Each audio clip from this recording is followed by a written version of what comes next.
Hi, it's going to be a video reply to Retro Sofa. He made a really interesting video asking the question, has the current gen lost its way? And he's giving examples of things like downloadable content that's on the disc that you've actually already bought and you have to buy a code to unlock that content.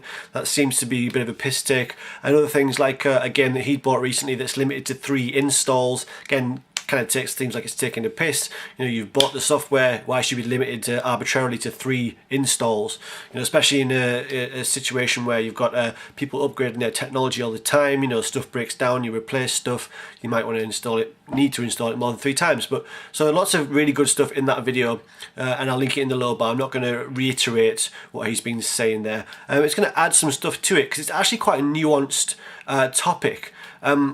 It seems like we're getting charged more for things with the event of things like downloadable content and FIFA, for example, EA charging you to then join the server to be able to play it online, this kind of thing.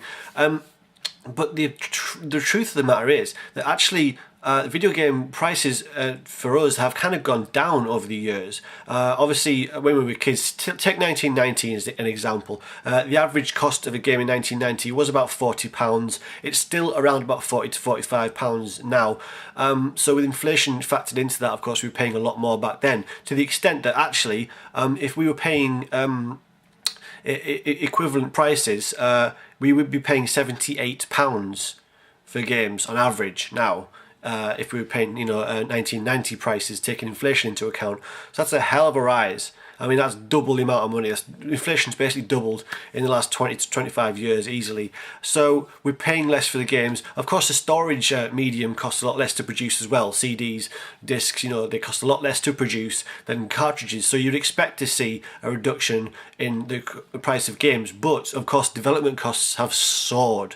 As technology's increased, dev teams have got bigger and bigger. The technology is more expansive. It costs a hell of a lot more to develop a game, so that's kind of done its worst to even that out, if not overcompensate for the reduction in the cost of the actual format to ship the software on. So, with all that taken into account, basically we're in a situation where the games industry really needs its games to succeed to carry on. I mean, the cost of failure with these high dev costs is astronomical. A company could easily go bust off the back of a failure of one game if it's not a large established company, of course. So that's why we're seeing game companies not taking the risks that they used to. There's not the variety, not the variation, a reliance on sequels, a reliance on downloadable content, extra sales after initial sale of the item. This is why we're seeing a reliance on all of these things, because the cost of failure is... One of the other things Retro Sofa said was kind of an annoyance of current gen is that games seem to be far more glitchy. Especially on PC, a lot of the time, it happens on console as well, of course. You will receive updates and patches to iron out glitches that are in games that seem to be rushed to market, that weren't really finished. They could have done with a few extra months in development. Now, again, this is a pressure of the industry, having to get games out there as soon as possible, shorten development times, beat your competition to market, this kind of thing. But also it's to do with the fact that technology has expanded so much that, there's more room for error, basically. So a suggestion would be that games companies really should work within parameters of technology that's a little bit older, not complete cutting edge, and work on getting those games solid and with technology that they understand. But that's not what happens, of course, because we're caught in a kind of a cycle to try and be the best looking, the best sounding, certainly the most modern looking technology. Okay, so these game companies will use the most cutting edge stuff, and inevitably that's going to lead to slip-ups. So it's all about pressures really of the current market, and of course the economy in general is kind of going down the shitter. There's less money going around, generally speaking, although the games company industry is doing well relative to things like the movie industry and the music industry. But that brings me on to a problem that is across the board an issue for all those entertainment industries, and that of course is piracy.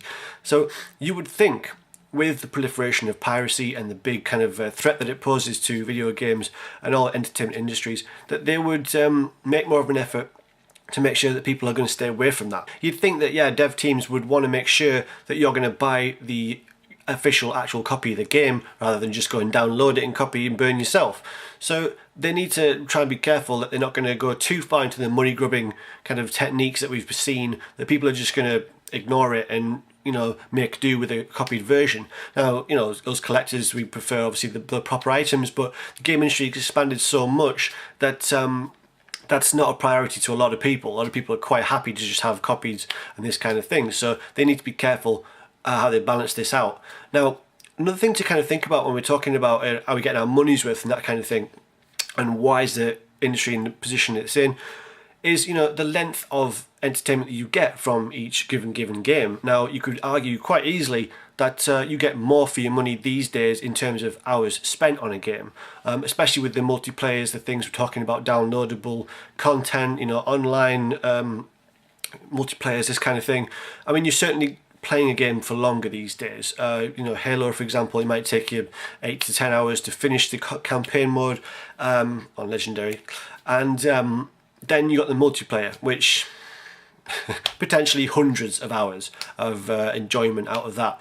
Whereas back in the day, you know, the old style games, you know, comparatively the initial game costs more, and you'd certainly get less out of it as well. You know, you'd be playing it for less time on most of them. Okay, I'm generalising here, of course. It depends what genre, what type of game, but yeah, you could argue that you get more for your money in terms of length played. But again, it's very difficult to make generalisations on this. It's a very complex subject, so I'm not even scratching the surface here really. But there's a lot to consider when thinking about, you know, why the current gen seems to have lost its way. One of the things that is certainly undeniable, there seems to be less innovation these days. That's a common kind of feeling amongst our community. And again, this comes down to, yeah, the high price of failure, the high price of taking a risk and it failing. So game developers need to make that money back, and they need to also impress the retailers and the wholesalers who make the decisions to stock the games. So if you take a risk on something and the retailers, the wholesalers don't think it's going to sell, they might not stock your game. That's a real part of the equation there that we need to think about. But this is also a reason why we've seen, you know, a reliance on things like sequels. That's when you make a sequel, obviously you've already got the game engine developed. That's a big part of the development cost done, and you're just adding to it. You've got this, maybe you've got the same team in place. Maybe you can even smaller the team because you've got that software in the bag sorted. You're just adding to it. So sequels is another way to make more money, and that's why we see more of them. It's things like FIFA, of course. Every day, every year, it's just an update. Really, it's not a brand new game. So so that's a way for them to be sure to make a better profit margin. You'd like to see that reflected in the price of the games. It's not, though, is it? Of course, these generic updates that we see every year of the sports titles, they're the same price. So I don't think it's just nostalgia that makes us feel like the current gen has kind of lost its way. There's certainly some valid criticism there, and most of this is as a result of economic pressure on the industry and the production costs of games and the price of failure. So I think that's why we're seeing a less innovation, less variation, more reliance on sequels, and more reliance on downloadable content and extra sales after the fact. So there's all these things to consider, and we basically just want a video game industry that is stable and that is able to innovate and entertain. So I think what matters is they need to strike a balance to make sure that they can keep that ability to innovate and entertain.